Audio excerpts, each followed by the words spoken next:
채화님 안녕하세요. 제가 외로움을 많이 탑니다. 외로움 때문에 힘들어요. 외로움이 건강에 미치는 영향이 너무 악영향이 있대요. 그래서 저는 외롭지 않고 싶어요. 근데 어째요? 계속해서 외로움이 올라오는 걸. 채화님 명상 들으면서 외로움을 좀 이겨버리고 싶은데 그것도 잘 안 돼요. 그래서 채화님에게 여쭤봅니다. 이럴 때는 어떻게 해야 됩니까? 이런 내용이 있었어요. 자, 이 외로움이 엄청나게 우리 인간에게 끼치는 영향이 큽니다. 외로우면은 여러분 스트레스를 받아요, 인간이.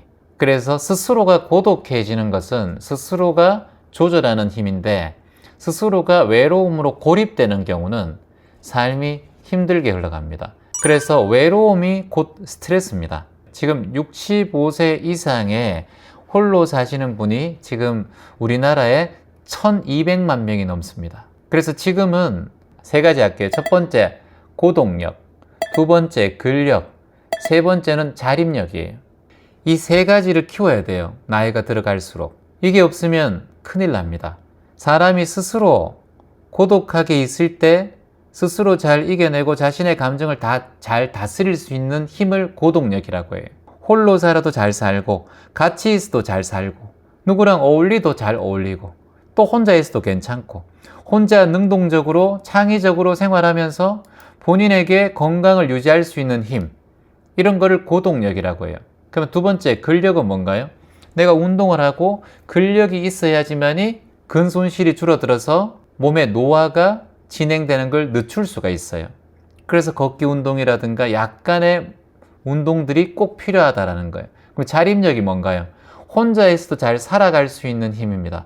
누구와 있어도 괜찮지만 혼자서도 잘 살아갈 수 있는 힘이에요. 이 세 가지가 우리 인간에게는 꼭 필요한 힘입니다. 이건 젊은 사람도 똑같고 나이 든 사람도 똑같아요. 10대와 20대의 가장 많은 사망 원인이 자살입니다. 이게 왜 그러냐? 고독력이 없어서 그래요. 자립력도 없어서 그래요. 그래서 근력이 있는 20대라도 30대라도 고독력과 자립력이 없으면 무너집니다. 그래서 제가 여러분께 자꾸 자녀분들을 빨리 자립시켜라. 그래서 홀로 살 수 있는 힘을 키워야 된다. 계속 부모님의 영향 속에 있는 자식들은 부모님의 영향을 못 받으면 그때 시들시들해질 수가 있어요. 왜냐? 자신의 패턴에서 부모라는 존재가 너무 크기 때문에 그래요. 그래서 부모로부터 자식을 독립시키는 게 중요하다. 독립시키지 않는다면, 같이 산다면 자식에게 완벽한 독립권을 주든가 아예 자식을 하숙생처럼 생각하고 자식에게 간섭하지 않는다든가, 그리고 자식이 부모에게 기대지 않게끔 자식에게 경제적인 걸 부모한테 도움을 받는 게 아니라 스스로 해결할 수 있는 능력을 만든다든가, 이런 대변할 수 있는 상황을 만들어 주셔야 돼요. 외로움이 얼마나 큰 병이냐 하면, 자, 외로움이라는 것이 올라오면 여러분 스트레스가 쌓입니다. 제가 오늘 그 기사를 보니까 미국 공중보건국장이었던 비벅 머시라는 분이, 그분이 조사한 게 있더라고요. 보니까 외로움을 느낄 때, 외로움을 하루에 계속해서 느낀다면 당신은 담배 15개 피를 피는 것과 똑같다라고 적혀 있더라고요. 외로움을 느끼는 감정이 계속 일어나면 당신은 하루에 담배 15개 피를 피는 것과 같다. 그만큼 건강에 치명적이다. 자, 이게 신체 의학적으로 보면 스트레스가 쌓이게 되면 여러분, 우리가 심장에 악영향을 끼쳐요. 스트레스가 쌓이면. 왜냐? 자, 우리가 스트레스가 쌓이면 우리가 혈소판 인자라는 게 있어요. 그 혈소판 인자가 활성화됩니다. 혈소판 인자가 활성화되면 어떤 증상이 일어나냐면 혈액이 굳어요. 혈액이 응고되기 시작합니다. 그럼 혈액이 응고되면 어떻게 돼요? 혈전이 잘 생겨요. 혈전이 생기다가 혈관에서 딱 막히는 순간 우리가 어떻게 돼요? 넘어가요. 심근경색이나 뇌질환이나 뇌출혈이나 어떤 몸에 경직되는 뭔가가 발생합니다. 저희 형이 스트레스에 좀 예민했어요. 그래서 119에 실려갔어요. 한번 쓰러져서. 그래서 심장 부분에 그 스텐이라고 하나요? 그걸 받고 지금 살고 있거든요. 스트레스가 쌓이면은 제일 위험합니다. 근데 스트레스가 어디에서 오느냐? 외로움에서 오는 스트레스가 크다라는 거예요.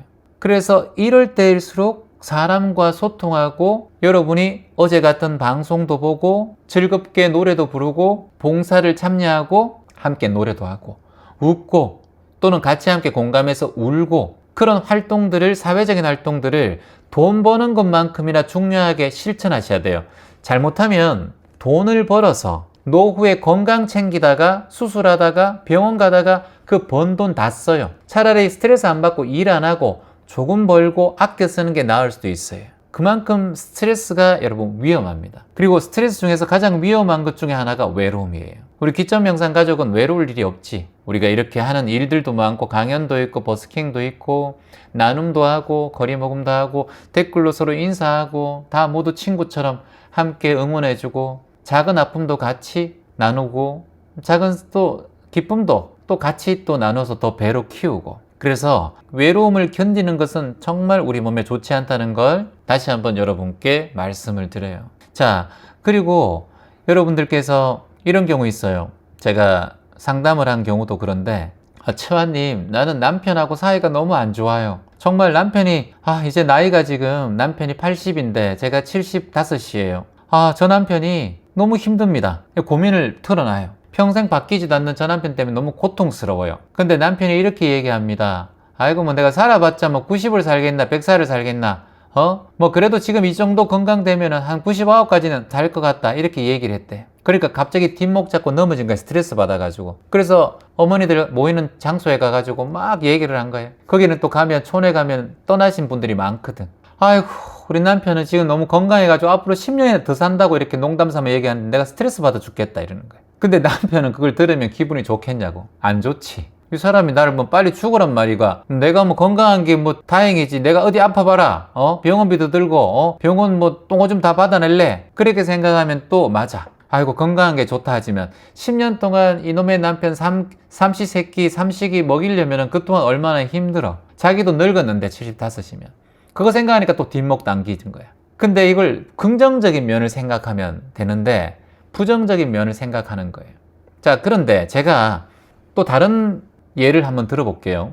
80세 된 할머니가 오셨는데 이 할머니께서 우울증에 걸렸어. 우울증에 걸렸는데 우울증에 걸린 이유가 뭐냐면 남편이 1년 전에 돌아가셨어요. 근데 이 어머니께서 하는 말이 내 남편과 너무나 사이가 좋았다는 거예요. 다시 결혼해도 내 남편 같은 사람하고 결혼하고 싶은데 내 남편이 1년 전에 훅 떠나고 나니까 그때부터 우울증이 생기는 거예요. 사람이 쫙 처지고 모든 것이 의욕이 사라지는 거예요. 외로움이 밀려오고 또는 나쁜 생각까지 올라오는 거예요. 그래서 제가 사이 안 좋은 분한테는 어떻게 얘기하겠어요, 여러분? 정을 끊는 게 낫다. 지금 미워하는 게 낫다. 돌아가셔도 거기에 대해서 별 걱정 안 하고 혼자 인생 재밌게 살 수 있는 게 전자잖아요. 근데 후자는 너무 정이 깊어놓으니까 사랑을 하는 사이였으니까 가고 난 다음에 우울증으로 고통스럽고 또 심지어는 그것 때문에 시름시름 앓다가 빨리 가는 부부도 계시잖아요. 그만큼. 그래서 부부 금술이 좋다고 해도 다 좋은 것도 아니고 나쁘다고 해도 다 나쁜 게 아니에요. 거기서 우리는 장점을 보면 되는 거예요. 좋은 거. 좋은 거 보면 되는 거예요. 우리가 이게 공부거든요. 지금 내 상황에서 부정적인 면만 자꾸 보면 인생에 자꾸 스트레스만 쌓여요. 근데 부정적인 면을 보지 말고 긍정적인 면을 보셔야 됩니다. 여러분께서 지금 이제 스스로가 고동력을 키울 수 있고 마음의 근력을 키우는 방법. 그래서 첫 번째 뭐다? 능동적으로 취미 활동을 한다. 지금 마음 공부도 취미 활동이 될 수 있어요. 여러분 쓰고 공부하고 같이 말하고 이런 거 다 능동적인 취미 활동입니다. 두 번째 뭐라 그랬습니까? 혼자만의 시간을 확보해야 된다. 이게 뭔가요? 명상, 나를 성찰하는 시간, 혼자만의 여행, 혼자만의 고동력, 힘을 키울 수 있는 거예요. 익숙하지 않은 곳에 혼자 여행을 하는 거예요. 제주 기점명상센터에 한번 와보세요. 제주 또 11월 달에 제주 올레길 쓰다마잖아요. 이런데도 1박 2일 안 되면 당일치기라도 한번 와보세요. 이런 익숙하지 않은 시간에 자신의 시간을 한번 도전해보고 그리고 스스로를 이 시간 활용을 좀 남다르게 한번 해봐요. 맨날 반복된 거 말고. 이게 뇌에 큰 영향을 주거든요. 활동력 있게 창조력 있게 만들 수 있거든요. 첫 번째 능동적인 취미 활동이 있으면 좋고 두 번째 혼자만의 시간을 확보하는 것이 좋다. 익숙하지 않은 장소에 자꾸 가는 거예요. 세 번째 규칙적인 운동. 저는 걷기를 하고 있어요.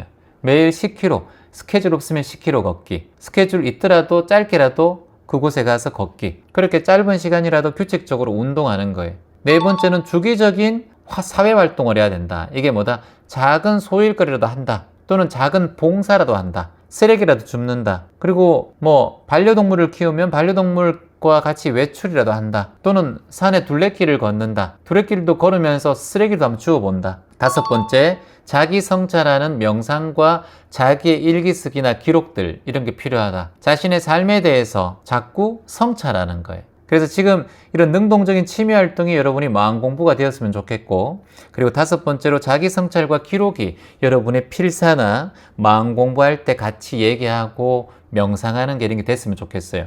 자, 고동력과 마음의 근력을 키울 수 있는 게 5개인데, 이 5개 중에서 지금 능동적인 취미 활동과 마지막 자기 성찰의 기록, 이건 명상 지금 수업으로 또는 귀점 명상으로 함께 할 수 있습니다. 그리고 2번째, 혼자만의 시간 확보도 여러분, 지금 이 공부하는 시간이 혼자만의 시간이 될 수 있어요. 그리고 봉사하는 것들, 참여하는 것들, 신선한 본인의 경험이 될 수 있어요. 그 규칙적인 운동, 절 운동 하잖아요. 종교와 관계없이 요가 하잖아요. 그리고 주기적인 사회활동, 이게 뭐예요? 이것도 봉사야. 또는 여러분 직업, 여러분이 하는 거. 그래서 지금 이곳에서 모든 걸 지금 여러분 하고 있다라고 보셔야 돼요. 그러면 고동력은 나에게 찾아오지 않는다. 마음의 근력도 문제없다. 그러면 치매 예방되죠. 외로움 예방되죠. 우리의 혈액순환 잘 되죠. 혈전 같은 거 부서지죠. 사라지죠. 여러분의 스트레스가 또 사라지죠. 그러면 노화도 방지되죠. 마음 즐겁지. 이거보다 더 좋은 축제가 어디 있습니까? 오늘 이 시간이 바로 축제구나, 축제. 여러분과 그렇게 건강하게 오랫동안 함께 했으면 좋겠습니다. 감사합니다.